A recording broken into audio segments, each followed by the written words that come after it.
Income tax लॉमध्ये बघितलं तर आपल्याला इथे दिसेल चॅप्टर 4मध्ये कॉम्पिटिशन ऑफ टोटल इन्कम. त्याच्यामध्ये सेक्शन 14 सांगतो तुमचा heads of income. Heads of इन्कममध्ये एवढं सांगितलं आहे की all income shall for the purpose of charge of income tax and competition of total income be classified under the following heads of income. हे तुमचं इन्कम जे आहे, तुम्हाला जेव्हा एखादं इन्कम जनरेट होईल तर तुम्ही कॅटेगराईज करा. हे सॅलरीचं इन्कम आहे का, इन्कम फ्रॉम हाऊस प्रॉपर्टी आहे, profit and gains of business और प्रोफेशन आहे, कॅपिटल गेन आहे का, इन्कम फ्रॉम अदर सोर्स आहे. त्यामुळे 5 हेडमधलं कुठल्या हेडमध्ये तुमचं इन्कम येईल हे तुम्हाला पहिले क्लासिफाय करावं लागतं.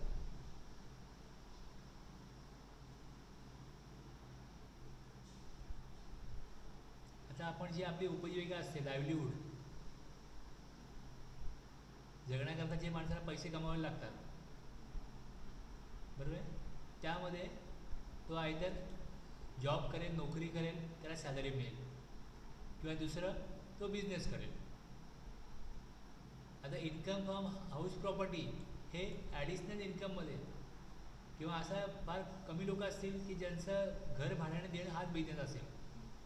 आता एखादं हॉटेल आहे, लॉजिंग बोर्डिंग आहे, त्यांचं ठीक आहे, त्यांचं वेगळं आहे. पण तुम्ही घर किंवा दुकान भाड्याने देता, 20-25 दुकानं घ्यायची किंवा घरं घ्यायची भाड्याने द्यायची, असा बिझनेस काय लोक करत नाही. हां, म्हणजे काहीतरी एका मुख्य बिझनेस असतो एखाद्या व्यक्तीचा, आणि मग त्यातून तो काहीतरी इन्व्हेस्टमेंट करतो, जमीन घेतो, घर बांधतो, किंवा इन्व्हेस्टमेंट म्हणून 2-4 फ्लॅट परचेस करतो आणि मग ते भाड्याने देतो. पण त्याचं जे उत्पन्नाचं साधन आपण म्हणतो किंवा इन्कम सोर्स मुख्य जो म्हणतो तो आयदर नोकरी करून सॅलरी असेल किंवा बिझनेस करून PGBB असेल. आणि मग जमीन विकली आणि त्यातून मग फायदा झाला तर तो कॅपिटल गेनमध्ये येतो. गोल्ड विकलं तर कॅपिटल गेनमध्ये येतो. आणखीन शेअर्स, डिबेंचर्समधनं पैसे येतात, ते कॅपिटल गेनमध्ये येतात. त्यामुळे हे तुमचे इन्व्हेस्टमेंट इन्व्हेस्टमेंट केल्यानंतर त्यातनं होणारं अर्निंग जे आहे ते इन्कम फ्रॉम हाऊस प्रॉपर्टी किंवा कॅपिटल गेनमध्ये येतं, किंवा FD वगैरे काढलेले इन्कम फ्रॉम अदर सोर्समध्ये येतं. पण जर मुख्य आपण स्त्रोत बघितले, सोर्सेस बघितले इन्कम अर्न करण्याचे, तर आयदर सॅलरी असू शकेल किंवा बिझनेस असू शकेल. मग बिझनेस म्हटलं आपण तर त्यामध्ये प्रॉफिट अँड गेन्स बिझनेसमधनं होईल किंवा प्रोफेशनमधनं होईल. आता आपण जेव्हा या हेडमध्ये जाऊ तेव्हा मग काय डिफरन्स आहे बिझनेसमधला, प्रोफेशनमधला, हे आपल्याला बघून तिथपासून आपली सुरुवात होणार आहे. तिथे आपल्याला 5 हेड दिले होते, त्यामुळे आपण हेडवाईज स्टडी करतो. तुम्ही क्लासिफाय करा. आपण सॅलरी बघितलं 15, 16, 17 हे 3 सेक्शन सॅलरीचे होते. मग त्यानंतर सेक्शन 18, 19, 20, 21 हे आता नाही आहेत, डिलीट केलं ते. आता 22, 23, 24, 25 पासून पुढे बघितलं 27पर्यंत हे आपलं इन्कम फ्रॉम हाऊस प्रॉपर्टी होतं.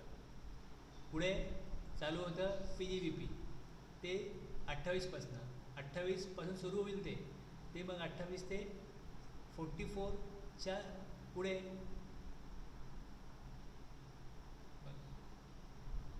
44 DA DB पर्यंत आहे. कॅपिटल गेन सुरू होतं सेक्शन 45ला, 45 टू पुढे 55 आहे. आणि इन्कम फ्रॉम अदर सोर्स 56, 57, 58, 59. अशा प्रकारे अरेंजमेंट आहे. चॅप्टर 4मध्ये 5 हेडचं इन्कम तुम्ही कसं चार्जेबल करायचं आणि त्याच्या काय प्रोव्हिजन्स आहेत हे चॅप्टर 4मध्ये competition of total income.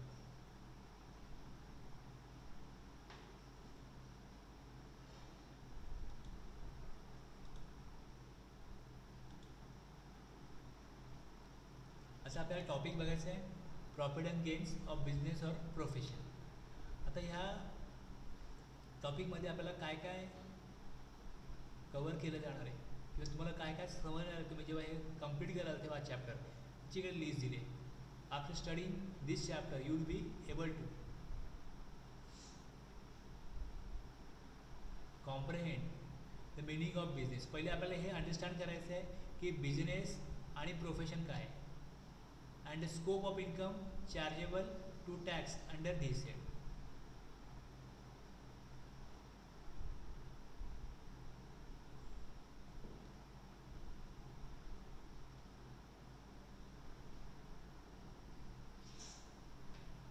Comprehend the meaning of speculative transaction.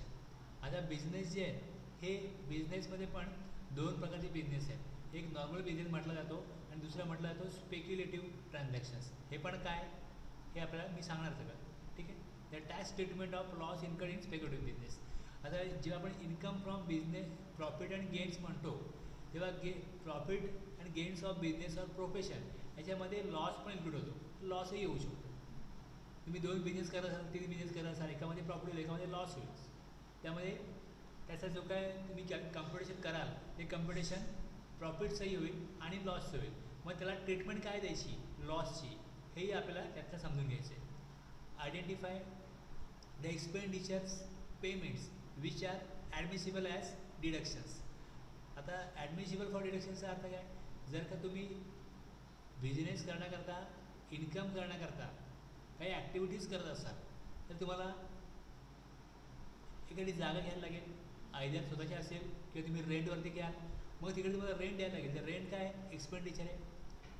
तुम्ही तिकडे इलेक्ट्रिसिटी वापराल, तुम्ही कन्झ्युम जेव्हा कराल एनर्जी कन्झ्युम कराल त्यावेळेस तुम्हाला त्याचं एनर्जीचं बिल येईल. बाकी तुम्ही 4 माणसं कामाला ठेवाल, त्यांना सॅलरी द्याल, ॲडव्हर्टाइजमेंट, हे काय झाले एक्सपेंडिचर. मग इथे जे तुम्ही एक्सपेंडिचर किंवा पेमेंट कराल तुमच्या बिझनेसच्या ॲक्टिव्हिटीज रन करण्याकरता तर त्यामध्ये सर्व एक्सपेन्सेस ॲडमिसिबल नसतात. जसं आपण जी एस टीमध्ये बघितलं की तुम्हाला इनपुट टॅक्स क्रेडिट मिळतं, पण काही अशा प्रकारचे ट्रान्झॅक्शन्स आहेत ज्यात तुम्हाला इनपुट टॅक्स क्रेडिट ब्लॉक केले, तुम्हाला ते तुमच्या इनपुट टॅक्स क्रेडिट म्हणून क्लेम करता येत नाही. तसे इथे कुठल्या प्रकारचे एक्सपेन्सेस आहेत की जे तुम्ही, आता जर का आपण बघितलं आपल्याकडे प्रॉफिट अँड लॉस असतं, बरोबर आहे.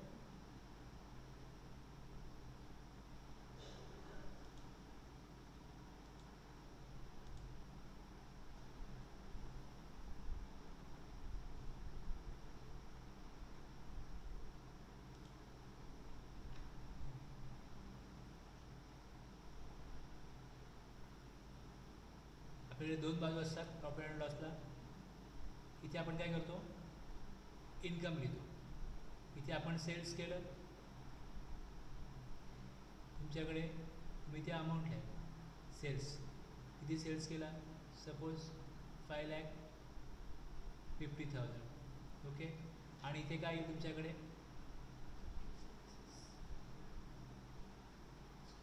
परचेस येईल, मग परचेसची अमाऊंट येईल.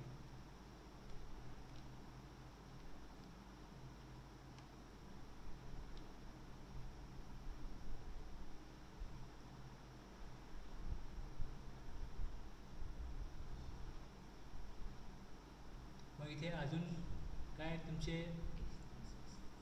दुसरे एक्सपेन्स कुठले असतील ट्रेडिंग एक्सपेन्सेस ते इथे येतील. समजा ट्रान्सपोर्ट चार्जेस आहेत ते येतील. समजा ते इथे आले आणखीन 20,000. आता याच्यामध्ये डिफरन्स किती आहे,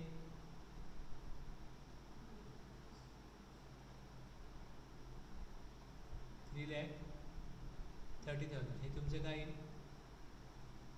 तुम्ही इथं to other expenses to gross profit. मग इथे टोटल येईल याची 5,50,000. याची पण येईल 5,50,000. आता याच्यामध्ये 2 GB आला इकडे बाय GB 3,30,000. त्यानंतर इकडे 2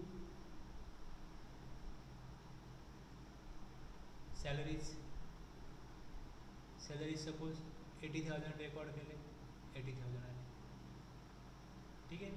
आता याच्यामध्ये आणखीन काय एक्सपेन्सेस तुम्हाला इथे घ्यायचे आहेत, ओके. आणि त्यानंतर मग तुम्ही इथे टोटल काढाल. हे 3,30,000 टोटल आहे. इथे आणखीन काही एक्सपेन्सेस तुम्ही रेकॉर्ड केले, हे सगळे एक्सपेन्सेस तुम्ही जे रेकॉर्ड कराल ते रेकॉर्ड करून ते समजा आले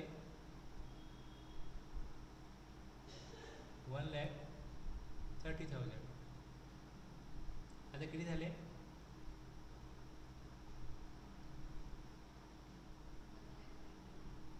हे तुमचं येईल टू नेट प्रॉफिट. आणि हे तुमचं जे ही जी अमाऊंट आहे, या अमाऊंटमध्ये तुम्ही काय कराल?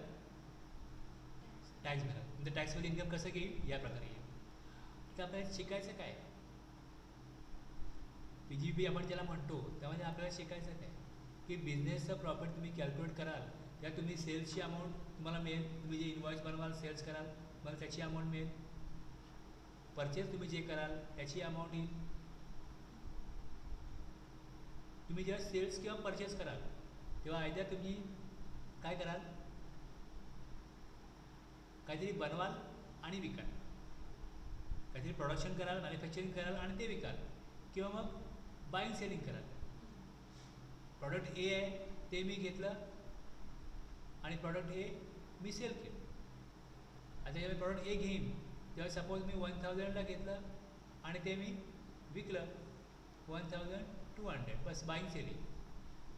पण ज्यावेळेस मॅन्युफॅक्चरिंग केलं जातं त्यावेळेस मी प्रॉडक्ट ए घेईन प्लस बी घेईन प्लस सी घेईन प्लस एम घेईन प्लस टी घेईन आणि ह्याला प्रोसेस करीन, ह्याच्यावरती काहीतरी प्रक्रिया करीन आणि त्यानंतर मी प्रॉडक्ट एम बनवीन. म्हणजे ह्या 5 प्रॉडक्टवरती ज्यावेळेस मी काहीतरी प्रोसेस करतो तेव्हा माझ्याकरता हे इनपुट्स आहेत, माझ्याकरता हे इनपुट्स आहेत. यांच्यावरती प्रोसेस करून मी एक नवीन प्रॉडक्ट बनवतो. म्हणजे ह्या 5ही प्रॉडक्टची काय होते? प्रोसेस केल्यामुळे आयडेंटिटी चेंज होते आणि ते इथे मर्ज होतात आणि मर्ज होऊन एक नवीन प्रॉडक्ट, नवीन आयटम जन्माला येतो, क्रिएट होतो, निर्माण होतो एक. ह्याला काय म्हणतात? मॅन्युफॅक्चरिंग. म्हणजे तुम्ही आयदर बाईंग सेलिंग करत असाल किंवा मॅन्युफॅक्चरिंग करत असाल. त्यातून तुम्ही सेल कराल, तुमचं रॉ मटेरियल परचेस कराल, बाकी तुम्हाला एक्सपेन्स होतील ट्रान्सपोर्टसारखे वगैरे, त्यातून तुम्हाला काय होईल? Gross profit. कारण तुमच्याकडे नंतर आणखीन एक्सपेन्सेस काय असू शकतात ते तुमच्या ग्रॉस प्रॉफिट. तुम्हाला जे फॅक्टरीमध्ये त्या प्रोसेसमध्ये जो खर्च येतो तो तुमचा येतो GPपर्यंत, आणि इथल्या एक्सपेन्सेसला म्हणतात डायरेक्ट एक्सपेन्सेस, जे तुम्हाला ॲक्च्युली फॅक्टरीमध्ये झाले. आणि तुम्हाला त्यानंतर जे ॲडिशनल ऑफिस एक्सपेन्सेस होतात त्याला म्हणतात इनडायरेक्ट एक्सपेन्सेस. तुम्ही इथे प्रोडक्शन केलं आणि सेल करण्याकरता मटेरियल तयार केलं, पण तुम्हाला ते मार्केट करण्याकरता सेल्समन लागतील, ॲडव्हर्टाइजमेंट मीडिया लागेल, आणखीन काय लोक लागतील जे तुमचं प्रॉडक्ट मार्केटमध्ये जाऊन काय करतील? प्रमोट करतील. की तुम्हाला रिसर्च करायला लागेल काही प्रॉडक्टसाठी. असे बरेच इतर एक्सपेन्सेस असतात. मग त्यामध्ये आपण एक्सपेन्सेस 2 प्रकारे कॅटेगरीज करतो. एक म्हणजे डायरेक्ट एक्सपेन्सेस आणि दुसरे इनडायरेक्ट एक्सपेन्सेस. त्यामुळे आपल्याकडे ग्रॉस प्रॉफिट आणि नेट प्रॉफिट असे 2 प्रकारचे प्रॉफिट त्या ठिकाणी आपल्याला दिसतात. तर हे जे एक्सपेन्सेस आहेत हे एक्सपेन्सेस कुठले अलाउड आहेत, कशा प्रकारे आपण त्याला ट्रीटमेंट द्यायची हे आपल्याला कळणार आहे.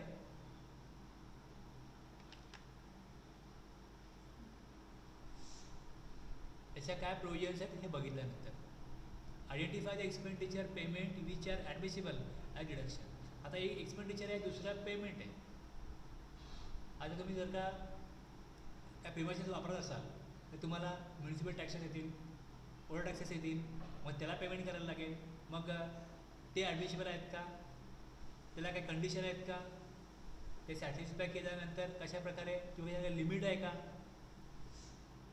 Okay, respect in thereof, respect thereof, त्याप्रमाणे आपल्याला ते बघायला लागेल. त्याच्या प्रोव्हिजन आपल्याला स्टडी करायचे आहेत. फक्त इथे आपण ओव्हरव्ह्यू घेतो आहे की आपल्याला काय शिकायचं आहे या चॅप्टरमध्ये. Profit and gains of business प्रोफेशनमध्ये आपल्याला काय समजून घ्यायचं आहे, हा जो हेड आहे या हेडच्या काय प्रोव्हिजन आहेत हे तुम्हाला पहिले इकडे त्याने दिलेलं आहे. Compute the deductions available. compute the reductions available while computing business income, applying the relevant provisions.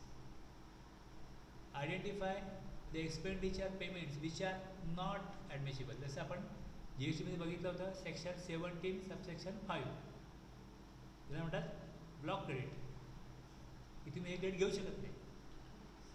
हां, त्याप्रमाणे तुम्हाला इकडे काही एक्सपेन्सेस आहेत, काही एक्सपेंडिचर किंवा पेमेंट्स आहेत ती तुम्हाला नॉट ॲडमिसिबल आहेत. एक्झाम्पल, सपोज तुम्हाला सांगितलं की तुम्ही कॅश पेमेंट कराल आणि कॅश पेमेंट जर कराल तुम्हाला ते इलेक्ट्रॉनिक मोडला केलं पाहिजे, म्हणजे तुम्ही तुमच्या बँकेच्या अकाउंटला रिफ्लेक्ट झालं पाहिजे. NEFT करा, RTGS करा, चेक द्याल तर क्रॉस चेक द्याल, डिमांड ड्राफ्ट द्याल तर त्याप्रमाणे त्या पार्टीच्या अकाउंटला जमा झालं पाहिजे, अशा प्रकारे डिमांड ड्राफ्ट बनवा. अशा प्रकारे तुम्ही करत असाल तर ते काय होतं, आयडेंटिफाय होतं. पण कॅश द्याल तर कॅश तुम्हाला अगदी कॅशची गरजच आहे, ते कॅश एक लिमिट आहे, त्या लिमिटच्या वर तुम्ही कॅश दिली तर तुम्हाला ती नॉट ॲडमिसिबल. ते एक्सपेंडिचर किंवा ते पेमेंट तुम्ही कॅशने केलं तर ती अमाऊंट जी आहे ती ॲडमिसिबल नाही. दुसरी गोष्ट आहे, तुम्हाला TDS माहिती आहे, बरोबर आहे. TDS डिडक्ट करण्याची गरज कधी आहे, कधी TDS डिडक्ट करायला पाहिजे, ह्याच्या काय प्रोव्हिजन्स आहेत. त्याप्रमाणे तुम्ही TDS डिडक्ट केला तर तुम्हाला ते पेमेंट, ते एक्सपेंडिचर अलाव होईल. आणि जर तुम्ही TDS प्रॉपर रेटनी डिडक्ट नाही केला तर तुम्हाला तो एक्सपेन्सेस 100% अलाउड होणार नाही. किती होईल, कशाप्रकारे होईल ते आपल्याला ॲक्च्युअल प्रोव्हिजन बघू तेव्हा कळेल. म्हणजे याचा अर्थ कळावा म्हणून मी सांगतोय की identify the expenditure payment which are not admissible as deduction. Identify the deductions allowable only on actual payment. काही वेळेला असं आहे की तुम्हाला जसं म्युन्सिपल टॅक्स येईल, जसं आपल्याला एखादा इनवॉइस आला तर आपण रेकॉर्ड करतो आणि मग जेव्हा पेमेंट करू तेव्हा काय होतं, ते पेमेंट होतं, पण आपण त्याला एक्सपेन्स म्हणून रेकॉर्ड करतो. तसे इकडे काही एक्सपेन्स आहेत की जे तुम्ही ॲक्च्युअल पेमेंट केल्यावरच रेकॉर्ड करू शकता.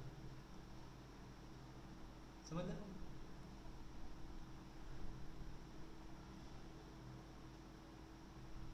ॲक्च्युअल पेमेंट हे ते. एक्झामाइन when certain receipts are deemed to be income chargeable to tax under this head. काही रिसिप्ट्स आहेत. आता कसं आहे की मी सेल केला तर मला पैसे येणार आहेत, मग सेल केल्यावर पैसे येणारच आहेत, तर पैसे जे येणार आहेत ते काय माझं इन्कम नाही आहे, मग त्यातनं एक्सपेन्सेस येतील आणि मग फायनल प्रॉफिट येईल. पण इथे काही रिसिप्ट्स आहेत are deemed to be income, त्या रिसिप्ट जे आहेत त्या इन्कम समजून त्या चार्जेबल होतात. मग त्याची काय प्रोव्हिजन, कुठल्या प्रकारच्या रिसिप्ट्स आहेत हे तुम्हाला त्या प्रोव्हिजनमध्ये कळेल. Identify the assessees who are required to compulsorily maintain books of account and get them audited. आता सगळ्या असेसीजला बुक्स ऑफ अकाउंट मेंटेन करायला लागत नाही. ठीक आहे. आता एखादा व्यक्ती, मी बघता फ्रूट मार्केट आहे तिकडे तो केळी विकतोय, आंबे विकतोय, मी त्याला सांगाल बुक्स ऑफ अकाउंट मेंटेन कर, त्या काय पॉसिबल नाही आहे. त्याला कळणार पण नाही कसली बुक्स रेकॉर्ड करू, मी काय मेंटेन करू. एक छोटं दुकान आहे आणि तो त्या छोट्या दुकानामध्ये काही समजा ब्लाऊज पीस विकतो आहे, त्याला सांगाल बुक्स ऑफ अकाउंट मेंटेन करणं गरजेचं आहे. तो बोलेल मला काय कळतं आहे यामधलं, माझं छोटं दुकान आहे, एक 5x5 दुकान नाही, त्यात मी कसं बिझनेस करतो आणि माझा महिने कसा गुजारा करतो, आणि तुम्ही सांगाल इन्कम टॅक्स, मला इन्कम टॅक्स भरण्यावर माझा इन्कम पण नाही, मग मी बुक्स ऑफ अकाउंट का मेंटेन करू. त्यामुळे बुक्स ऑफ अकाउंट कोणाला मेंटेन करायला लागतील. Identify assessee who are required to compulsorily maintain books of accounts. आणि ऑडिट कोणाचं करायचं, ऑडिटसाठी स्पेशल प्रोव्हिजन्स असतात. ज्यांचं इन्कम ठराविक अमाऊंटच्या वरती असेल त्याच असेसींना स्पेशली काही एक्स्ट्रा फॉर्म भरायला लागतात आणि ते फॉर्म भरण्याकरता त्यांना CA कडनं ते सर्टिफाय करायला लागतात, त्याला आपण ऑडिट म्हणतो. ते सगळ्यांना करावं लागत नाही, पण ते कोणाकरता ॲप्लिकेबल आहे ही प्रोव्हिजन ती आपल्याला समजून घ्यायची. त्यानंतर पण जसं GST मध्ये बघितलं होतं की डीलर दोन प्रकारचे असतात, एक नॉर्मल आणि दुसरं कंपोजिशन डीलर, की तुम्ही एक लमसममध्ये 1% टॅक्स द्या, तुम्हाला इनपुट टॅक्स क्रेडिट मिळणार नाही, बाकी तुम्हाला जास्त फॉर्मॅलिटीज करायला लागणार नाही, कॉम्प्लायन्सेस जास्त करायला लागणार नाही. ठीक आहे, ज्यांना ते सुटेबल आहे ते करतात. तसं इथे पण तुम्हाला जी एस टी प्रमाणेच इन्कम टॅक्समध्ये पण presumptive taxation, presumptive tax provision, compute income from eligible business सगळ्यांना ॲप्लिकेबल नाही आहे, पण काही बिझनेसेस करता त्यांनी स्कीम दिली. तशी कंपोजिशन स्कीम सगळ्यांना नव्हती. काही ठराविक लिमिटपर्यंत तुमचं इन्कम असेल तर होती. तसं इथे पण ते काही असेसींना आणि त्यांचं जे काय टर्नओव्हर लिमिट आहे त्याप्रमाणे जर ती प्रोव्हिजनमध्ये ते असेसी इलिजिबल होत असतील तर त्यांच्याकरता प्रिझेम्प्टिव्ह टॅक्सेशन प्रोव्हिजन आहे.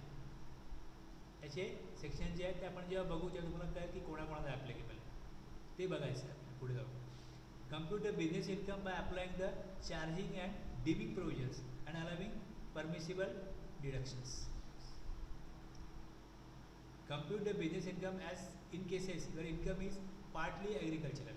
आता ॲग्रिकल्चरल आणि नॉन ॲग्रिकल्चरल आपण जरा इन्कम बघितलं तर इन्कम तुम्हाला जर ॲग्रिकल्चर इन्कम असेल तर त्याच्यावरती सेंट्रल गव्हर्नमेंट टॅक्स घेऊ शकत नाही. मग पण जर तुमचं इन्कम दोन्ही प्रकारे होतं, एखादा व्यक्ती शेती करतो आणि त्यानंतर त्यातून जे प्रोड्यूस करतो ते तो मार्केटला नेऊन विकत असेल तर ते बिझनेस इन्कम होईल. त्याच्यात ट्रेडिंग करत असेल तर बिझनेस इन्कम होईल. स्वतः प्रोड्यूस करतो तेही विकतो आणि दुसऱ्यांकडनं घेऊनही विकतो किंवा त्याचा आणखीन कुठला बिझनेस आहे.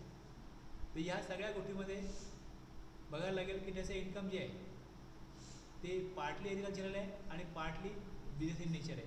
मग त्याला काय ट्रीटमेंट द्यायची. आता कॉफी बनवणं हे ॲग्रिकल्चरल होईल, पण ती कॉफी मग फॅक्टरीमध्ये आणायची आणि मग त्याच्यावरती प्रोसेस करायचं आणि त्याला टाटा टीचं लेबल लावायचं आणि ते मार्केट करायचं. ह्याच्यामध्ये दोन्ही पार्ट येतात, एक ॲग्रिकल्चरल पण आहे आणि दुसरं बिझनेसचं पण आहे. मग त्या ॲग्रिकल्चरल पार्टला कशा प्रकारे तुम्ही टॅक्सेबल करू शकता आणि त्या किंवा तुम्हाला टोटल प्रोसेसमध्ये त्या ॲग्रिकल्चरल इन्कमला काय ट्रीटमेंट द्यायची. अशा प्रकारचे जे काय बिझनेसेस आहेत त्यांच्याकरता मग ही प्रोव्हिजन करायला लागते. अशा प्रकारचे प्रोव्हिजन करावे लागतात. काय शिकायचं आहे, काय ह्यातनं आपल्याला समजून घ्यायचं आहे हे पहिले कळण्याकरता हे एवढं सगळं दिलेलं असतं. हे आपण पहिले बघितलं की आपल्याला नक्की काय आणि म्हणून तिकडे मी तुम्हाला चार्ट काढून दाखवला एक दाखवलं की प्रॉफिट अँड लॉस तुमचं अशा प्रकारे असतं आणि त्यातून तुम्हाला जे काय एक्सपेन्सेस आहेत ते कुठले अलाउड होतील किंवा काय हे इथे दिलेलं आहे. आता कसं असतं, एखादी समजा कंपनी आहे किंवा सपोज तुम्ही तुमच्या हिशोबाने तुमचा बिझनेस करताय, जर प्रॉफिट अँड लॉस तुम्ही बनवताय त्यामुळे तुम्ही काय कराल, सेल परचेस कराल, तुमचा एक्सपेन्स तर तुम्ही कराल. तुम्हाला थोडंफार अकाउंट नॉलेज असेल तर तुम्ही डिप्रिसिएशन चार्ज कराल. डिप्रिसिएशन तुम्ही तुमच्या पद्धतीने घ्याल की समजा मी बिलिंग करता कम्प्युटर घेतला तर कम्प्युटर मी कधी घेतला, मार्चला घेतला, तर मी तिकडे पूर्ण इयर डिप्रिसिएशन लावीन का, किंवा हा कम्प्युटर मला 3 वर्ष वापरायचा आहे, 3 वर्षामध्ये या कम्प्युटरचं लाईफ संपेल, तर मला असं वाटतं की डिप्रिसिएशन 40% पाहिजे कम्प्युटरला, मी घेतो 40%. पण इन्कम टॅक्समध्ये वेगळा रेट आहे डिप्रिसिएशनचा आणि इन्कम टॅक्समध्ये तुम्ही मार्चला जर कम्प्युटर घेतला तर तिकडे समजा रेट 20% आहे किंवा 15% आहे. तर तिथे म्हटलं जातं की तुम्ही 180 दिवसाच्या पुढे जर एखादी वस्तू वापरली असेल तर तुम्ही पूर्ण इयर डिप्रिसिएशन लावू शकता आणि 1 दिवस जर तुम्ही वापरले असेल म्हणजे 180 डेजपेक्षा कमी तुम्ही यूज केली तर त्या केसमध्ये तुम्हाला डिप्रिसिएशन रेट जर का 15% आहे तर तुम्ही त्याचा हाफ रेट म्हणजे 7.5% रेट तुम्ही डिप्रिसिएशन क्लेम करू शकता. क्लेम करणं इन्कम टॅक्स पर्पज हे वेगळं आहे, पण माझ्या एकंदरीत कामाच्या पद्धतीमध्ये मला ही पद्धत हे रेट सुटेबल नाही आहे. मी डिप्रिसिएशन माझ्या पद्धतीने काढेल. ऑफकोर्स तुम्ही काढू शकता, तुम्ही तुमचं अकाउंटिंग कसं करायचं आहे तुमच्यावर आहे, पण इन्कम टॅक्स जेव्हा तुम्हाला चार्ज होतो तेव्हा तुमचं नेट प्रॉफिट आहे as per statement of profit and loss तुम्ही इथे घेतलेलं आहे. ओके, मग तुमचा जो डिप्रिसिएशन आहे एक्सपेन्स आहे debited to statement of profit and loss but not allowable. मग तुमच्या इन्कम टॅक्सच्या रेटप्रमाणे अलावेबल किती आहे किती तुम्हाला अलायबल नाही आहे. जर तुमचा जो नेट प्रॉफिट आहे तो नेट प्रॉफिट इन्कम टॅक्सच्या प्रोव्हिजनप्रमाणे नाही आहे, तुम्ही तुमचा नेट प्रॉफिट इथे घ्या आणि त्यामध्ये तुमचं डिप्रिसिएशन किती आलं, 1000 आलं. ओके, तुमचं 1000 आलं, पण यायला किती पाहिजे होतं, सपोज 2000, तुम्ही 1000 कमी काढलं, तर तुमच्या ॲड नेट प्रॉफिटमध्ये ती जी अमाऊंट एक्स्ट्रा आली, एक्सपेन्सेस तुम्ही डेबिट केले to statement of profit and loss but not allowable. जर अलावेबल 1000 अलावेबल नाही आहे, किती अलावेबल, 800 अलावेबल समजा, अलावेबल जर 800 आहेत तर 200 काय झाले त्यामध्ये ॲड होतील, 200 ॲड होतील. पण तुम्ही जास्त घेतले तर मग तेवढे जास्त तुम्ही घ्यायला नाही पाहिजे, तुमचं वाढलेलं इन्कम, मग ते कमी केले जाते, लेस करा. Expenditure allowable as deduction but not debited to statement of profit. तुम्ही तेवढे डेबिट नाही केले, तुम्ही कमी केले. तुमचं प्रॉफिट काय झालं, आता जे आलेलं आहे ते प्रॉफिट जास्त यायला पाहिजे किंवा कमी यायला पाहिजे. तुम्ही 1000 डिप्रेशन घेतलं ते 2000 घ्यायला पाहिजे, मग तुमच्या इथे लेस करायला पाहिजे, प्रॉफिट कमी होईल. चार्जेबल म्हणजे त्यांच्या प्रोव्हिजनप्रमाणे इन्कम टॅक्सच्या तुमच्या ज्या प्रोव्हिजन आहेत त्या नसतील, किंवा तुमचे काही पर्सनल एक्सपेंडिचर आहेत ते तुम्ही इथे टाकले. इन्कम टॅक्स हा पर्सनल एक्सपेंडिचर असतो. इन्कम टॅक्स तुम्ही मागच्या वर्षी भरला, तो कधी भरणार, जून जुलैला भरला, तुम्ही इथे रेकॉर्ड केला इन्कम टॅक्स पेड, हा डिसअलाव आहे. इन्कम टॅक्स हा तुम्ही जर का तिकडे घेतला असेल तर हा डिसअलाव होतो. प्रॉफिटमध्ये ॲड करा.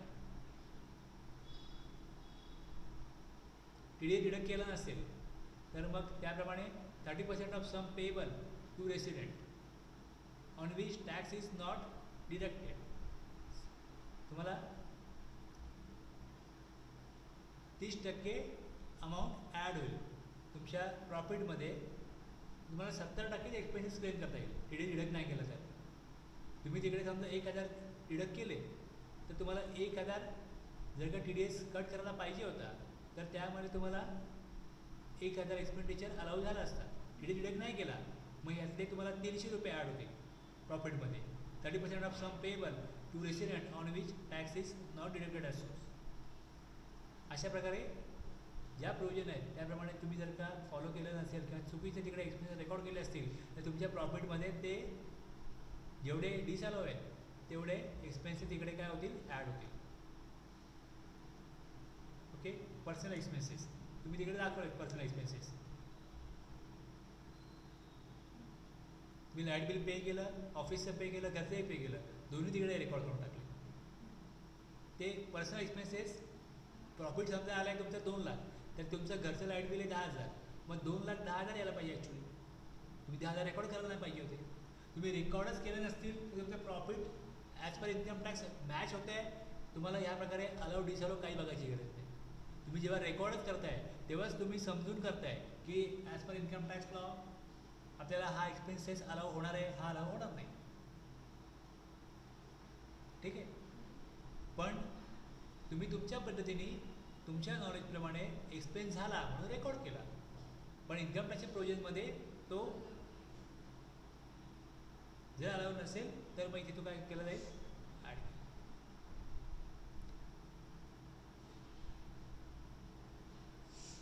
एकतर तिथे तुम्ही काढून टाका किंवा तुम्ही मग तिथे रेकॉर्ड केलं तर इकडे मग ॲड केला जाईल.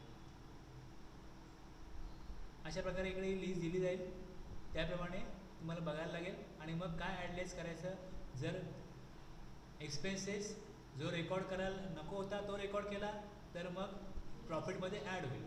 आणि जर का तुम्ही जे प्रॉफिट काढलं आहे त्या प्रॉफिटमध्ये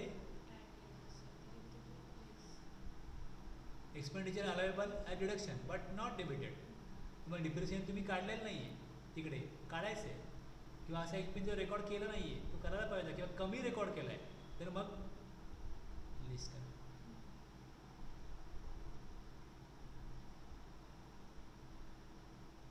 लेस केल्यामुळे काय होईल, समजा माझं डिप्रेशन 2000 आहे, मी 1000 केलं आहे, आता आणखी 1000 लेस केलं तर काय होईल, प्रॉफिट कमी होईल. बरोबर आहे.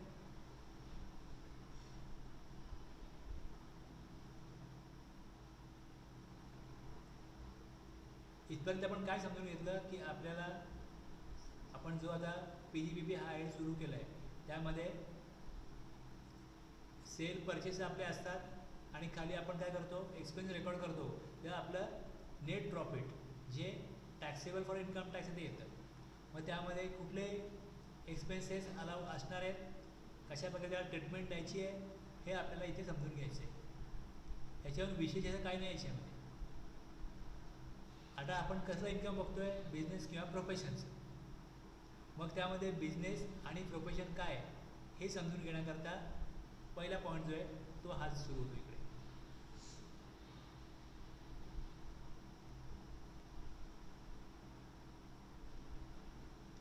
The tax payable by an assessee on his income under this head is in respect of the profit and gains of any business or profession carried on by him or on his behalf during the previous year.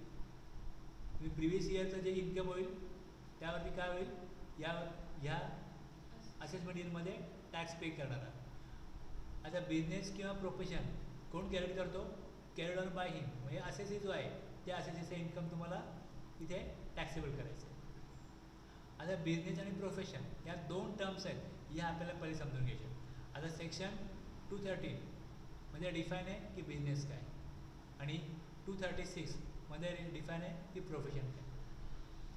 The term business has been defined in section 2 clause 13 to include any trade. Trade आहे commerce आहे or manufacture or any adventure or concern in the nature of trade, commerce or manufacture.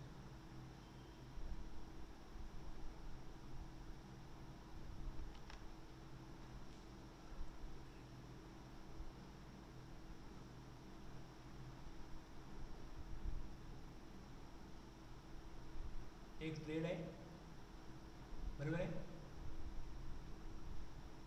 ट्रेडमध्ये काय होईल, ट्रेडमध्ये काय होईल, तुम्ही एका बाय करता आणि सेल करता. आता दुसरं जर बघितलं आपण तर कॉमर्स आहे. कॉमर्स ट्रेडमध्ये तुम्ही ज्या बिल्डिंगमध्ये राहत असाल त्या बिल्डिंगच्या खाली काय शॉप्स असतील, तिकडे जे केलं जातं की 2-4 माणसं आली, दिवसभरामध्ये 20-25 माणसं आली, त्यांना ज्या काही वस्तू पाहिजे त्या दिल्या, 100 रुपये, 200 रुपये, 500 रुपये त्या वस्तू एक व्यक्ती येतो आणि खरेदी करून घेऊन जातो. पण दुसरं तुम्ही बघाल तर मोठ्या स्केलवरती तुम्ही डीमार्टला जात असाल तर डीमार्टला तुम्हाला किंवा बिग बाजारला जात असाल, तिथे काय करते मोठ्या वॉल्यूममध्ये सेल केलं जातं. कॉमर्स म्हटलं कारण इथे वॉल्यूम जो आहे हा मोठा येईल. ते बाय करतात, सेल करतात ट्रेडरसारखंच, पण त्याचा वॉल्यूम जो आहे तो मोठा असतो. ते काही लाखोमध्ये किंवा करोडोमध्ये, तुम्ही जर मंथली बघितलं तर करोडोमध्ये त्यांचा उलाढाल जी होते ती करोडोमध्ये होते. मग जर का स्केल तुमचा मोठा असेल तर तुम्ही त्याला कॉमर्स म्हणू शकता. आणि तिसरं आहे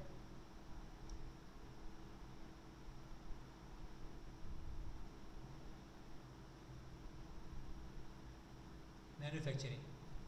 तुम्हाला मगाशी सांगितलं की इथे तुम्हाला मॅन्युफॅक्चरिंगमध्ये तुम्ही काहीतरी नवीन वस्तू निर्माण करता आणि ती विकता. प्रॉडक्ट ए आहे, हे ए घेऊन एच विकलं जातं. प्रॉडक्टचं आयडेंटिटी किंवा नाव बदलत नाही, फक्त तो आपलं मार्जिन लावून विकतो. तो ट्रेडर किंवा डिस्ट्रीब्युटर असतो किंवा मोठ्या प्रमाणात जो विकतो तो असतो, बरोबर आहे ना. पण तेच तुम्ही मॅन्युफॅक्चरिंगमध्ये बघाल तर तुमच्याकडे 2, 4, 3, 4, 5, 6 असे काहीतरी प्रॉडक्ट तुम्ही घेता आणि ते प्रोसेस करून एक नवीन काहीतरी बनवता. तुम्ही समोसा जरी घेतला, समोसा करता त्यामध्ये काय पदार्थ लागतील ते टाकायचे, ते प्रोसेस करायचे आणि मग समोसा बनेल. समोसामध्ये जे कंटेंट आहेत ते समोसा नव्हते, त्या कंटेंटला प्रोसेस करून समोसा बनवला आहे. मॅन्युफॅक्चरिंगमध्ये हे होतं. त्यामुळे एक ट्रेड झाला, कॉमर्स झाला आणि मॅन्युफॅक्चर झालं. आणखीन इथे काय ॲडव्हेंचर. ॲडव्हेंचरला आपण मराठीत काय म्हणतो, साहस. आता तुम्हाला ट्रेडिंग करताना तुमच्याकडे एक ठराविक मेथड आहे की आपल्याला किती गरज आहे, दिवाळी आहे तर जास्त मटेरियल लागेल, जास्त माल लागेल, जास्त मागूया आणि तो विकला जातो. याच्यामध्ये काय रिस्क आहे का? फार मोठी नाही. पण ज्यावेळेस तुम्हाला एखाद्या बिझनेसची माहिती नाही आहे किंवा तुम्हाला तुमच्याकडे कशा प्रकारे तो बिझनेस करायचा याबद्दल अनुभव नाही आहे आणि तुम्ही ज्यावेळेस तो बिझनेस करायला जाता त्यावेळेस ते साहजच होतं. त्यावेळेस ते ॲडव्हेंचरच्या नेचरमध्ये येतं की चला करूया, आपण करायलाच पाहिजे, थोडं लॉस होईल ना, थोडं रिस्क घेऊया आपण. मग ते तुम्ही त्याला रिस्क म्हणा, ॲडव्हेंचर म्हणा, तेही बिझनेसमध्ये येतं.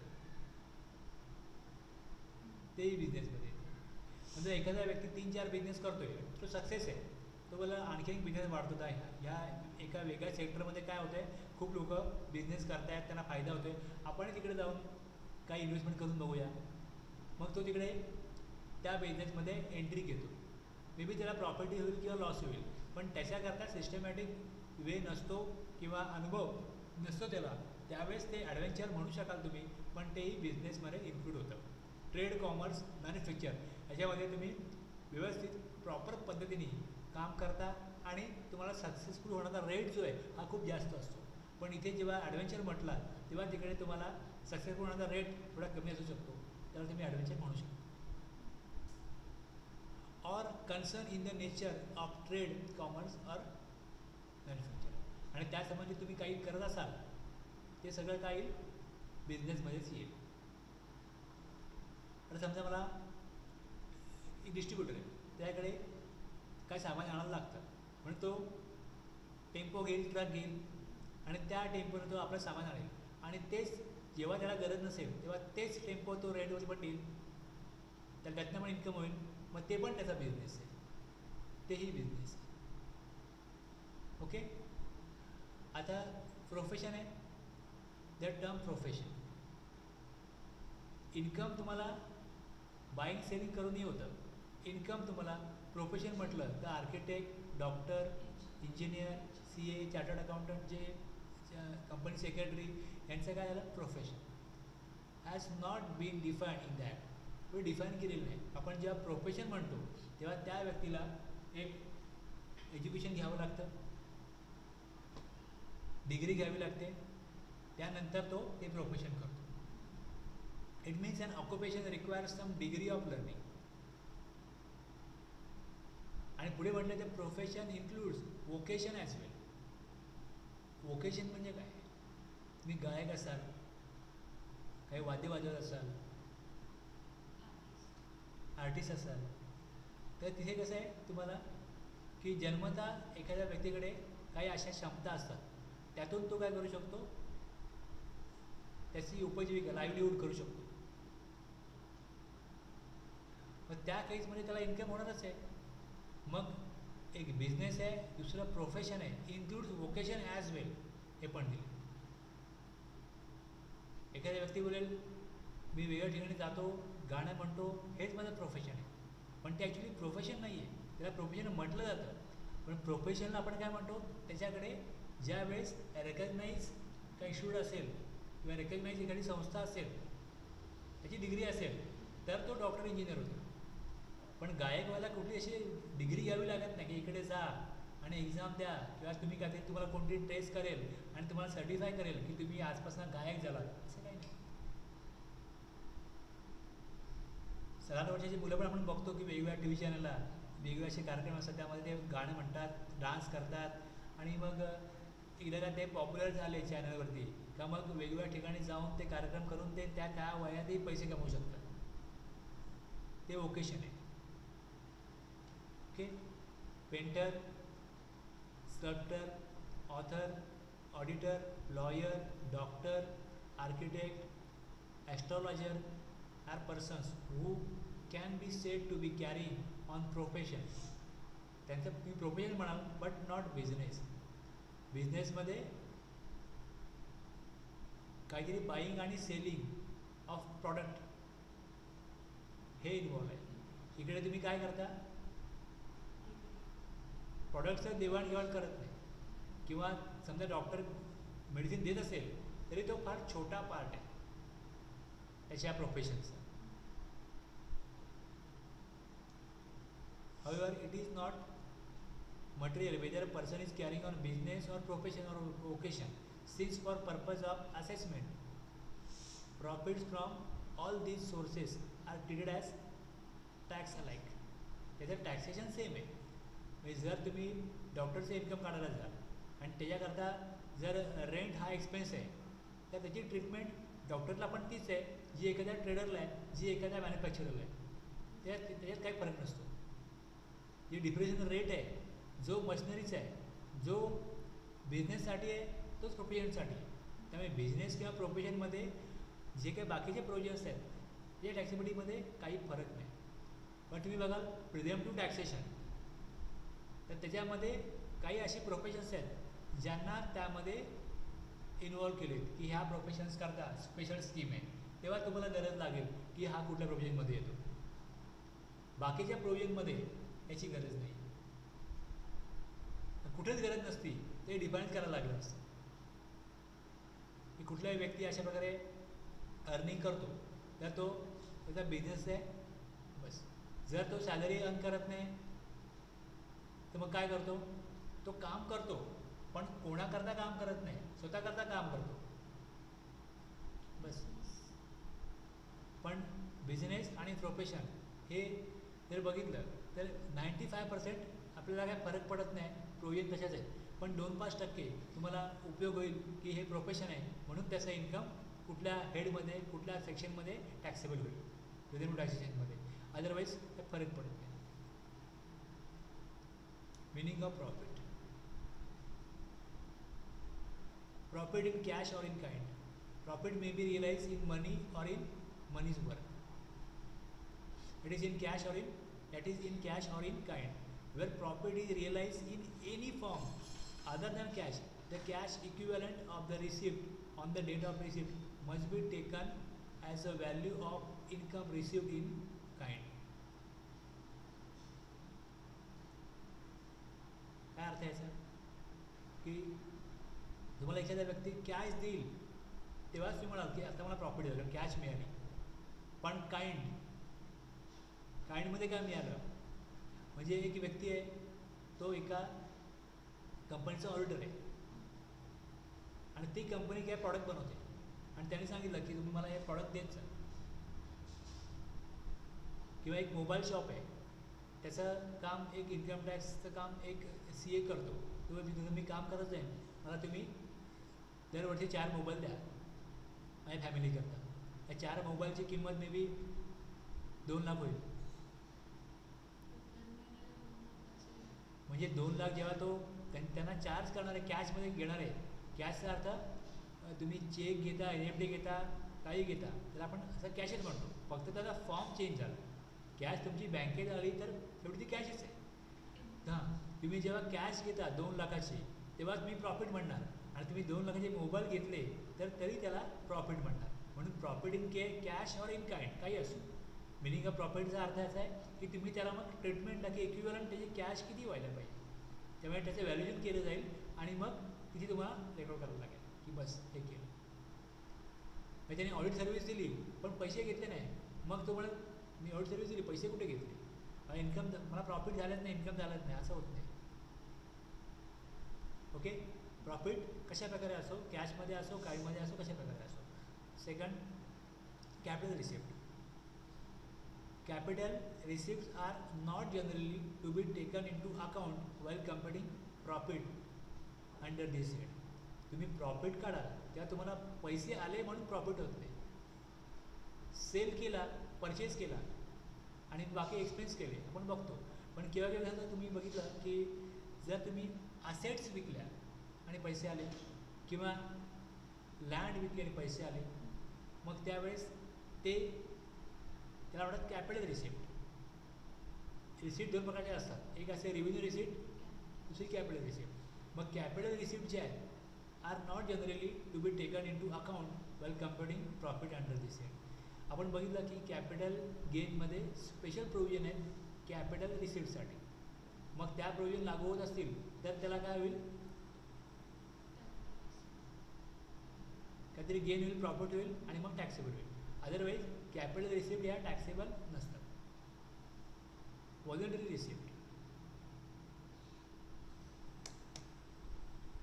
ए आणि बी आहे यांच्यामध्ये काय ट्रान्झॅक्शन आहे, ज्या ठरलं आहे की तुम्ही 1000 रुपीज द्यायचे. ओके, ठरलं आहे की 1000 रुपीज तुम्ही पे करायचे.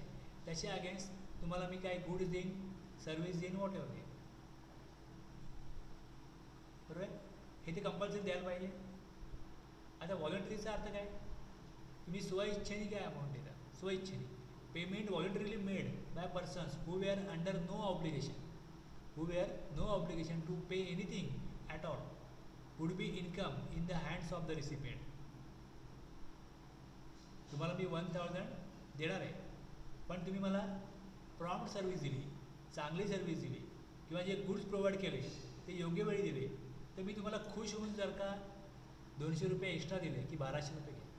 नाही, खरोखर तुमचं प्रॉडक्ट चांगलं आहे, 1200 रुपये घ्या. मला अशा प्रकारे तुम्ही प्रॉम्प्ट सर्व्हिस द्या. ऑर्डर केली, इमिजिएट मी माल पाठवला, 1200 रुपये माल देतो मी. आता हे 200 रुपये ऑब्लिगेशन होते का द्यायचे मला? नाही. मग तुमच्यासाठी 1000 रुपये काय होतं, त्याचं कन्सिडरेशन होतं. मग तुम्हाला किती मिळाले? 1200 मिळाले, 200 रुपये एक्स्ट्रा मिळाले. मग हे पण तुमच्या इन्कममध्ये ॲड होईल. No obligation to pay anything at all would be income in the hands of the recipient if they were received in the course of business or by the exercise of a profession or vocation. त्या गायकाने गाणं म्हटलं, ठरलेली amount त्याला द्यायचीच होती, पण प्रेक्षकांनी खुश होऊन त्यावरती पैसे उडवले, त्याला पैसे मिळाले. व्हॉलंटरी रिसिप्ट आहे. प्रेक्षकांनी तिकीट काढून ते आले होते कार्यक्रम बघायला. ते त्याचं काय होईल, जे पैसे लोकांना त्याला द्यायला लागत नव्हते पण त्यांनी व्हॉलंटरी खुशीने त्याला पैसे दिले, हे पण काय होईल, त्याचं इन्कम. एक लॉयर आहे, त्याने एकाची केस घेतली.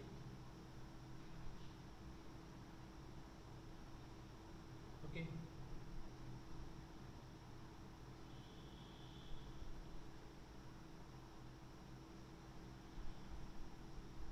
तुझे फीस घेईल, बरोबर आहे. आता ती केस जिंकल्यानंतर त्याला वाटलं की आपण याला काय करूया, काहीतरी द्यायला पाहिजे गिफ्ट, म्हणून त्याला गाडी गिफ्ट दिली.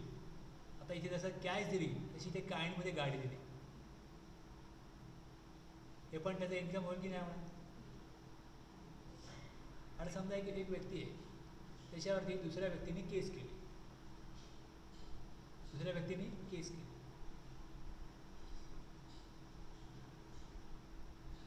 आता तो दुसऱ्या लॉयरकडे जाणार, एक व्यक्ती एका लॉयरकडे जाणार, दुसरा व्यक्ती दुसऱ्या लॉयरकडे जाणार. आता जो ए आणि बी यांची केस आहे, बरोबर आहे, ए आणि बीची केस आहे. आता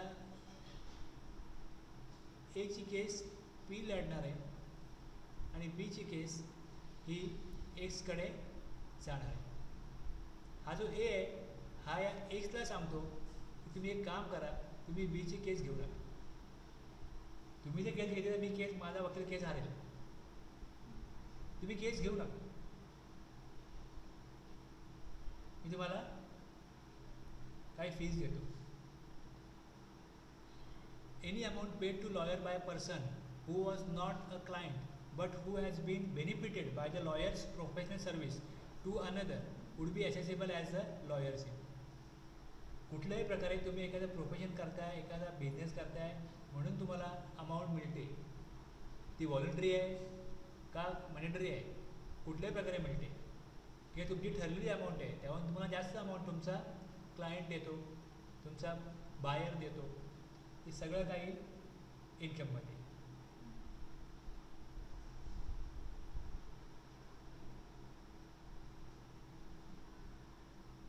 आपण इन्कम आणि पहिली बघितलं आपण की इन्कम कसलं होणार आहे, बिझनेसचं आणि प्रोफेशनचं. लक्षात घ्या, आपण टॉपिक काय बघतोय, आपण जो टॉपिक बघतोय त्यामध्ये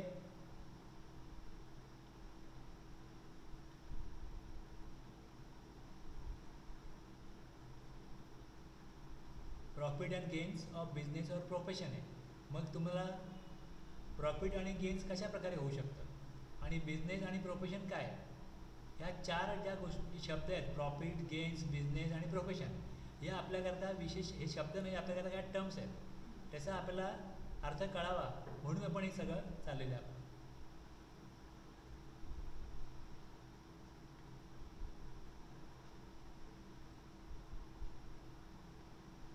Application of the gains of trade is immaterial. Gains made even for the benefit of the community by a public body would be liable to tax. To attract the provision of section 28. Section 28 जो आहे हा आपला charging section आहे, की कुठल्या प्रकारचं income या सेक्शनमध्ये टॅक्सेबल होईल. It is necessary that the business, profession or vocation would be carried on at least for some time during the accounting year, but not necessarily throughout that year, and not necessarily by the assessee owner personally, but it should be under his direction and control. आता याच्यामध्ये तुम्ही एखादा business करताय, दिवाळी आली, तुम्ही फटाके sale करा, पाऊस आला, छत्र्या विका. तुम्ही कंटिन्युअस बिझनेस करताय का वरचेवर करताय ह्याला काय महत्त्व नाही, हे इमटेरियल आहे. बस तुम्हाला इन्कम अर्न होते. एखादा व्यक्ती आता लॉयर आहे आणि तेव्हा एखाद्या कॉलेजने सांगितलं की जरा येऊन आमच्याकडे एक लेक्चर घ्या, आमचे जे रेग्युलर लेक्चरर आहेत ते आजारी पडले, तुम्ही एक चार लेक्चर तुम्ही घ्या, तोपर्यंत ते बरे होते. त्यांनी 4 लेक्चर घेतली आणि त्याला कॉलेजने त्याचं काय त्याच्या अगेन्स्ट काय पेमेंट केलं, त्याचं इन्कम. त्याला वाटलं नव्हतं की आपण कधी शिकू, पण त्यांची गरज होती म्हणून त्यांना रिक्वेस्ट केली आणि त्याला वाटलं आपण टॉपिक कुठले शिकवायचे, हे टॉपिक तुम्ही शिकवा. त्याला तेच वाटलं आपण शिकू शकतो आणि शिकवले.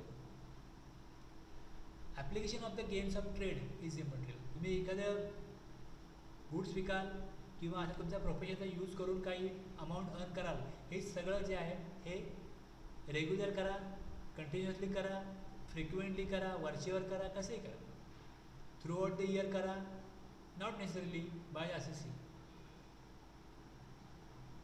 किंवा एखादी गोष्ट तर मी ओनर नाही आहे, ओनर दुसरा आहे, पण माझ्या डायरेक्शन खाली ते होतं आणि मला काय इन्कम होतं, हेही माझं इन्कममध्ये आहे.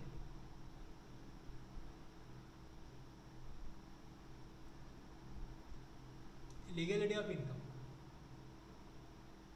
Legality of income. The illegality of a business, profession or occasion does not exempt its profit from tax. The revenue is not concerned with the taint of illegality in the income or its source. एखादा चोर आहे तो चोरी करून पैसे कमवतो, चोरी करून काहीतरी वस्तू घेतो, नंतर मोबाईल चोरतो आणि ते विकतो आणि त्याच्यावरती इन्कम करतो. एखादा माणूस जुगाराचा अड्डा चालवतो, इन्कम करतो, मग तो इन्कम टॅक्स. आता जर का जो व्यक्ती अशा प्रकारचे मोठे मोठे गुन्हे करतो, तो या अशा प्रकारे पैसे कमवतो, त्याला तो जुमानत नाही. तू इन्कम टॅक्स कायद्याला जुमाने, पण इन्कम टॅक्स कायद्याला म्हणतो आम्ही सगळ्यांना इन्कम करतो, कोणी या इन्कम अर्न करतो. मग तो इथे सांगेल काय माझा सोर्स ऑफ इन्कम काय, प्रोफेशन बिझनेस आहे, काय करता चोरी, काय करता जुगारचा अड्डा चालवतो. आता जर का दुसऱ्या कायद्यानुसार तो गुन्हा असेल तर दुसऱ्या कायद्याच्या चौकटीत त्याच्यावरती काय कारवाई करायची, शिक्षा करायची, तो दुसरा कायदा बघेल. इन्कम टॅक्स लॉ सांगतो आमच्यासाठी काय इन्कम आहे, चार्ज करा, इन्कम टॅक्स भरा, बस आमचं काम संपलं. आमचं काम आमच्या चौकटीमध्ये एवढंच आहे की आम्ही लिगल इलिगलला आम्ही वेगळे आमच्याकडे मापदंड नाही आहेत. लिगल असो इलिगल असो, तुम्ही इन्कम दाखवलं आम्ही टॅक्स घेणार. Income from distinct businesses.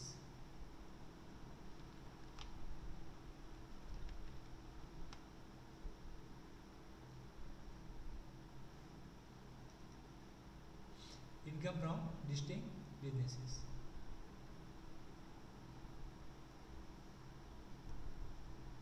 The profit of each distinct business must be computed separately, but the tax chargeable under this section is not on the separate income of every distinct business, but on the aggregate profit of all the business carried on by the assessee. एखाद्या व्यक्तीचे 2, 3, 4, 5 business असू शकतात. तो manufacturing करतो, तिकडे tempo आहेत, त्याच्याकडून दुसऱ्यांचे ट्रान्सपोर्ट पण करतो, प्लस तो काय ट्रेडिंगही करतो. मग तो माणूस पुढे जाऊन लँड परचेस करायला लागला, पुढे जाऊन त्या लँडवरती बिल्डिंगही बांधायला लागला, तो बिल्डरही झाला. तो एक व्यक्ती अशा प्रकारे वेगवेगळ्या ॲक्टिव्हिटीज करत असेल. तो त्याच्याकडे त्याच्या वेगवेगळ्या जागा असतील, पण त्याचं व्यक्ती म्हणून पॅन नंबर एकच आहे. मग जो इन्कम टॅक्स तो भरेल. या सगळ्या इन्कमचं एकत्रीकरण केलं जाईल आणि मग त्याच्यावर त्याला टॅक्स द्यायला लागेल. प्रत्येक सेपरेट इन्कमवरती टॅक्स लागणार नाही, सगळे इन्कम एकत्र केले जातील. आणि मग त्याला समजा एखाद्या बिझनेसमध्ये प्रॉफिट आहे, 4-5 बिझनेसमध्ये प्रॉफिट आहे, एखाद्या बिझनेसमध्ये लॉस आहे, प्रॉफिटमधनं लॉस त्याचा वजा करून जे फायनल प्रॉफिट आहे ते त्याचा प्रॉफिट होईल. मग त्याकरता आपल्याला वेगळा एक टॉपिक आहे, सेट ऑफ आणि carry forward of losses.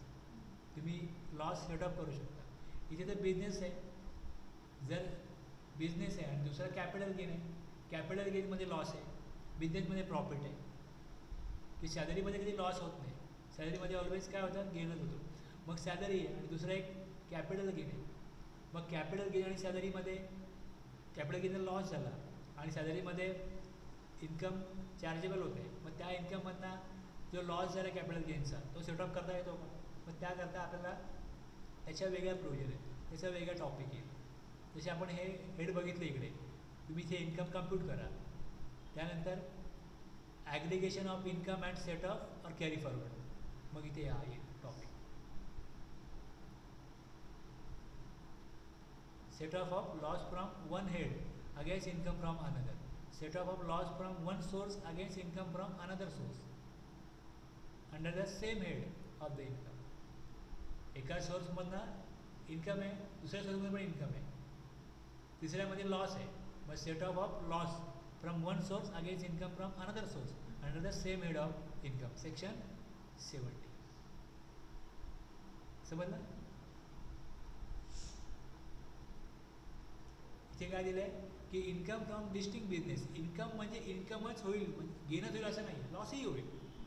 Income includes loss also. मग तुम्हाला काय करता त्यामध्ये सेट ऑफ करता येईल.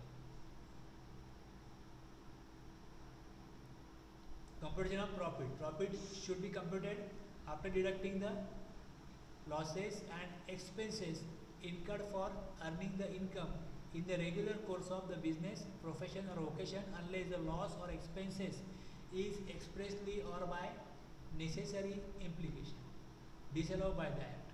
बघा कुठलं अलाव होतं, कुठलं डिसअलाव होतं. ज्याप्रमाणे तुम्ही एक्सपेन्स केला आहे, ज्याप्रकारे रेकॉर्ड केला आहे, तो ॲज पर लॉ सुटेबल आहे की नाही, फिट आहे की नाही, बरोबर आहे की नाही बघा. आणि मग तुमचं जे इन्कम येईल as per income tax law ते तुमचं काय होईल, chargeable to income tax. The charge is not on the gross receipt but on the profit and gains. कळलं?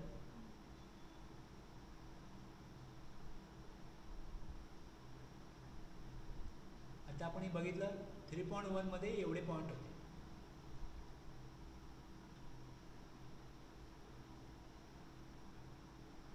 तिसरा हेड आहे आपला, पहिला हेड सॅलरी, दुसरा हाऊस प्रॉपर्टी, तिसरा आहे. मग तिसऱ्यामध्येच आपण 3.1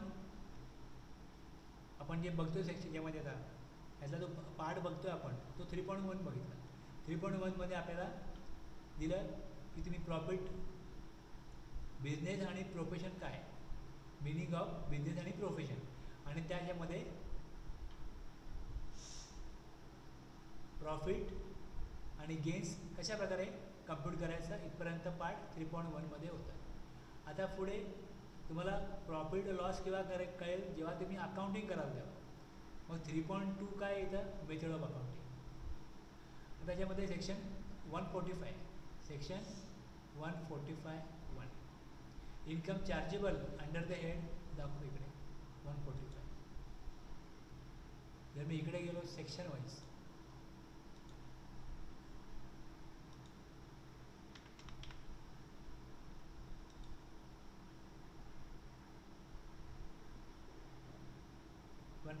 methods of accounting 145A methods of accounting in certain terms, आणि section 145B taxability of certain income, method of accounting. Okay. Section छोटाच आहे पण त्याचा इथे आपल्याला रेफरन्स दिला त्यांनी. Section 145(1) income chargeable under the head profit and gains of business and profession or income from other source shall be computed in accordance with either in cash or mercantile system of accounting regularly employed by the assessee. एक cash बेसवरती accounting होतं किंवा दुसरं mercantile म्हणजे cash मिळालेलं नाही अजून पण मी purchase केलं आहे, मी रेकॉर्ड करेन. सर्व्हिस टॅक्समध्ये आहे ना अशा प्रकारचा नियम होता की ज्यांचं 50 लॅक्सपर्यंत ज्यांचा टर्नओव्हर 50 लॅक्सपर्यंत असेल त्याच्याकरता सर्व्हिस टॅक्स जमा कधी करायचा माहिती आहे का, जेव्हा तुम्हाला सर्व्हिस टॅक्स कलेक्ट होईल ना तेव्हा जमा करा असं होतं. म्हणजे एक आर्किटेक्ट आहे त्यांनी समजा 1 लाखाची सर्व्हिस दिली तर त्याच्यावरती त्यावेळेस 12% वगैरे सर्व्हिस टॅक्स पहिले होता, बरोबर आहे. 12% सर्व्हिस टॅक्स 1 लाखावरती. तर हे 12,000 रुपये त्या आर्किटेक्टनी बिल्डरकडनं जेव्हा तो कलेक्ट करेल त्यावेळेस जमा करायचे. ह्याला म्हणतात कॅश बेसिस. कॅश आली का माझ्याकडे पण येणार आहे ना, तुमचं ट्रान्झॅक्शन काय आहे प्रोसेसमध्ये आहे. तुम्ही त्यांना सर्व्हिस दिली, डिझाईन करून दिलं बिल्डरला आणि त्यांनी काय केलं त्यामुळे बिल्डिंग बांधायला चालू केली. आता बिल्डरकडे पैसे नाही आहेत, तसं एक फ्लोअर कंप्लीट होईल त्याला त्याच्या ज्यांनी कोणी बुक केला आहे फ्लॅट त्याच्याकडनं पैसे देईल. त्यांना कुठं पैसे देईल, बँक बघते की लोन आहे एक ठराविक प्रोग्रेसिव्ह बिल्डिंगचा आम्ही ठराविक अमाऊंट देईल जो बिल्डरला. खाली लँड आहे आणि बिल्डरने अनाऊन्समेंट केली की मी बिल्डिंग बांधतो आहे आणि तिकडे 200-500 फ्लॅट होणार आहेत आणि सगळ्यांनी पैसे दिले त्याला, सगळ्यांनी लोन्स करता ॲप्लिकेशन केलं आहे, ते सगळे पैसे बँकेने दिले आणि बिल्डर पळून गेला, काय होणार आहे. म्हणजे प्रत्येकाकडे काय होतं इन्कम प्रोसेसमध्ये आहे, एक बिझनेस जो प्रोसेसमध्ये आहे पण त्यामध्ये जसं जसं प्रोग्रेस होईल तशी अमाऊंट येईल. मग अमाऊंट येईल आली तर मी रेकॉर्ड करेन, ह्याला म्हणतात कॅश बेसिस. पण येणार आहे 1 महिन्याने कॅश मिळणार आहे. आज मी सेल केला 1 महिन्याने कॅश मिळणार आहे किंवा आज मला फर्स्ट फ्लोअर कंप्लीट होईल 1 महिन्यात मग मला पुढची अमाऊंट येणार आहे. जर येणार आहे म्हणून तुम्ही रेकॉर्ड करता तर मग ते एका mercantile system. Actually cash received 1 महिन्याने होईल पण आपण आज रेकॉर्ड करतो म्हणजे मर्कंटाईल सिस्टम आणि कॅश आल्यावरच रेकॉर्ड होतो. आता मला सांगा जर तुमच्याकडे कॅश बेसिस बिझनेस असेल, डॉक्टरकडे असतो, डॉक्टर काय करतो इमिजिएट कॅश घेतो, पेशंटला तपासलं संपलं. डॉक्टरला मेडिसिन लागत असतील, बाजूला मेडिकल आहे तिकडनं ते मेडिसिन परचेस करतात, त्याला इमिजिएटली कॅश देतात. त्यांच्याकडे क्रेडिटर पण नाही डेटर पण नाही. क्रेडिटर असेल का मला सांगा, कारण क्रेडिटर केव्हा येईल, तुम्ही कोणाकडनं मटेरियल घेता आणि त्याला 4 दिवसांनी महिन्याने पेमेंट करतात. डॉक्टरकडे काय असं पेमेंट करायला काहीच नाही. दुसरी गोष्ट ज्याला सर्व्हिस डॉक्टर देतो, पेशंट तपासतो, त्याचं प्रोफेशन आहे, इमिजिएटली पैसे घेतो. कॅश बेसिसवरती बिझनेस आहे म्हणजे measure of accounting either cash असेल किंवा मर्कंटाईल सिस्टम असेल. Section 45(1). However, as per Section 45(b), certain income would be taxable in the following manner.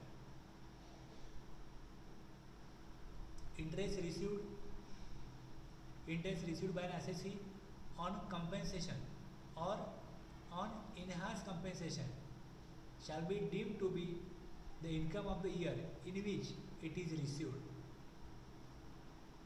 Some income is taxable under the head income from other sources. आता जर एखाद्याला compensation मिळालं तर ते मिळण्याकरता त्यांनी क्लेम केलं आहे, मिळेल त्यावेळेस ते इन्कममध्ये येईल. इंटरेस्ट रिसिव्ड, इंटरेस्ट किती मिळणार हे माहीत नाही, कॉम्पन्सेशन उशिरा मिळालं म्हणून इंटरेस्ट मिळाला त्या कॉम्पन्सेशनवरती. इन्कम टॅक्स रिफंड असतो तो मिळतो, उशिरा मिळाला तर गव्हर्नमेंट तुम्हाला त्यावरती इंटरेस्ट देतं. मग जर ते इंटरेस्ट दिलं तर आपण ते इन्कम फ्रॉम अदर सोर्समध्ये काय करतो टॅक्सेबल करतो.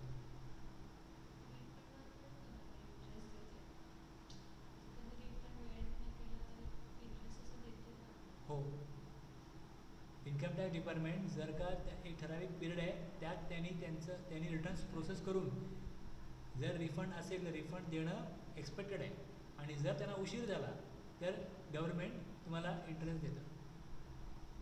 GSTमध्ये पण आहे इंटरेस्ट देतं, पण जर तुम्ही उशिरा भरता तर इंटरेस्ट रेट जास्त असतो, आणि त्यांनी आपल्याला उशिरा पेमेंट केलं तर इंटरेस्ट रेट कमी असतो. आपल्याकडनं 12%, 18%, 24% असा इंटरेस्ट रेट GSTमध्ये घेतात, पण जर रिफंड बघितलं तर 5-6% देतात. पण ठीक आहे, इंटरेस्ट दिला जातो. ते इंटरेस्ट जर तुम्हाला मिळाला कुठल्याही प्रकारे तर तो income from other source for tax. Income refer to in section 224(XV)(III), that is assistance in the form of subsidy or grant or cash incentive or duty drawback or waiver or concession or reimbursement by whatever name called by the central government or state government or any authority or body or agency in cash or kind shall be deemed to be the income of the previous year in which it is received. आता आपल्याला खाली पुढे जाऊन आहे ना, हे सगळे point जे आले हे येत आहेत. हे सेक्शन 28. ह्या सेक्शन 28मध्ये तुम्हाला बिझनेस इन्कममध्ये काय काय येईल यात तुम्हाला इकडे 1, 2, 3, 4,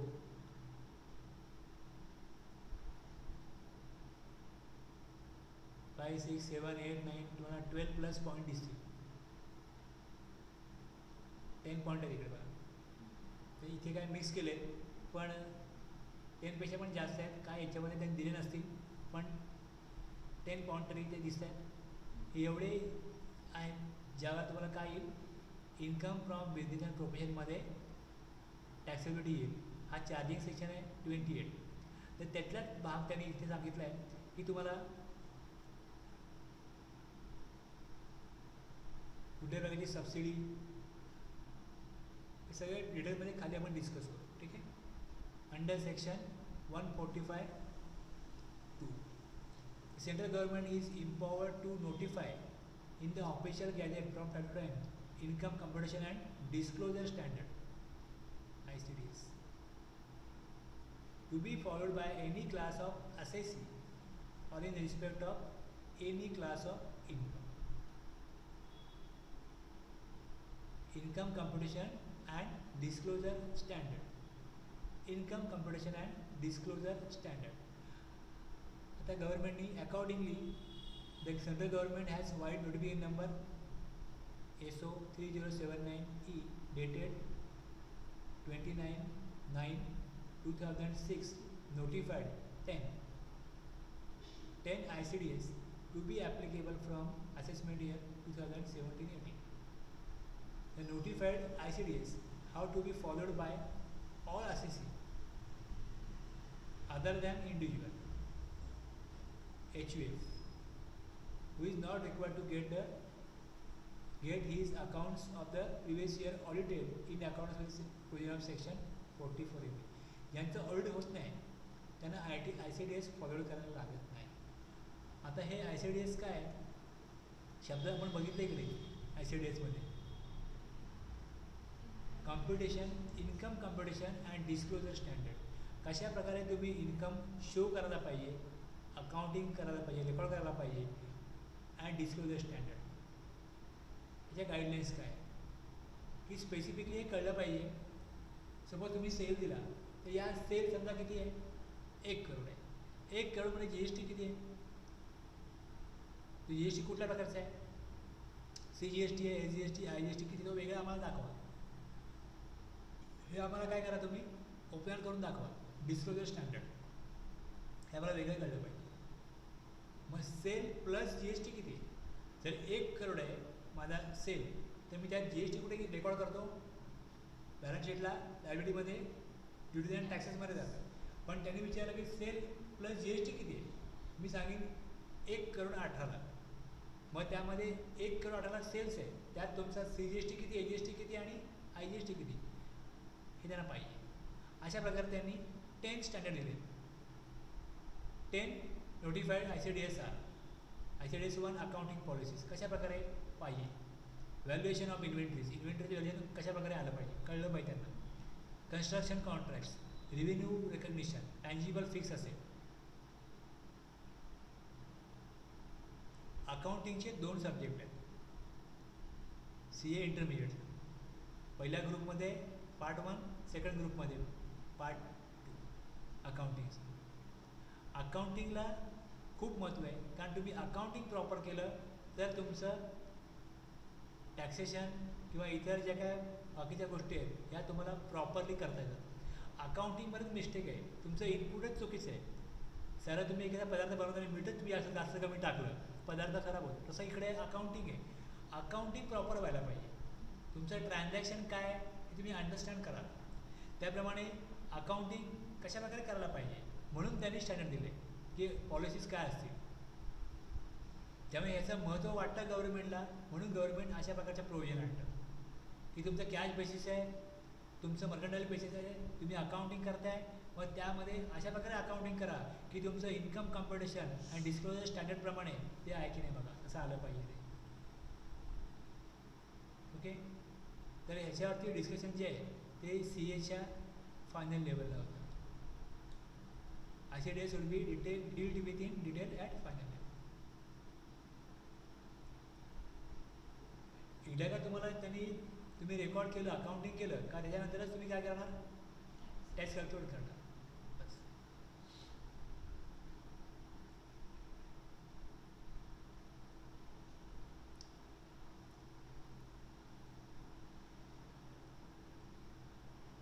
पण फक्त काय बघितलं, बॅकग्राऊंड बघितलं 3.1 मध्ये आणि 3.2 मध्ये फक्त PGBBचा बॅकग्राऊंड बघितलं. ॲक्च्युली चालू होतं सेक्शन 28 पासून. सेक्शन 28 जो आहे तो तुम्हाला सांगतो, the various items of income chargeable to tax as income under the head profits and gains of business और profession are as under.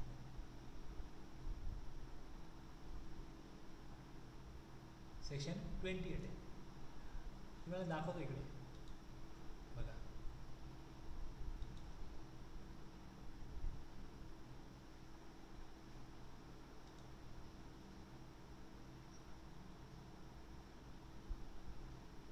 Section 28 at point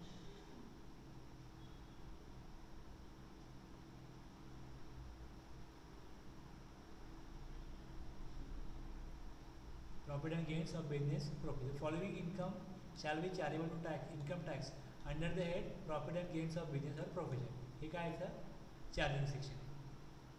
आणि सेक्शन 29 काय सांगतो, income from profit and gains of business और profession how computed, कशा प्रकारे compute करा.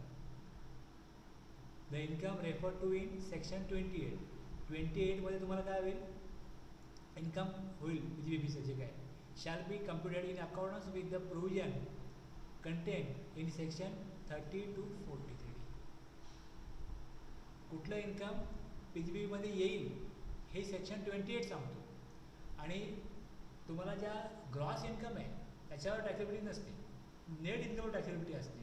मग net income calculate करण्याकरता तुम्हाला सेक्शन 30 to 43D हे फॉलो करायचे.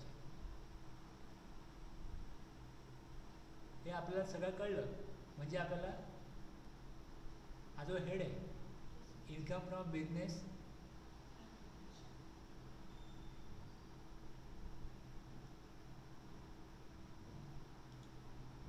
कळलं, profit and gains of business and profession 28 मध्ये चार्जिंग सेक्शन.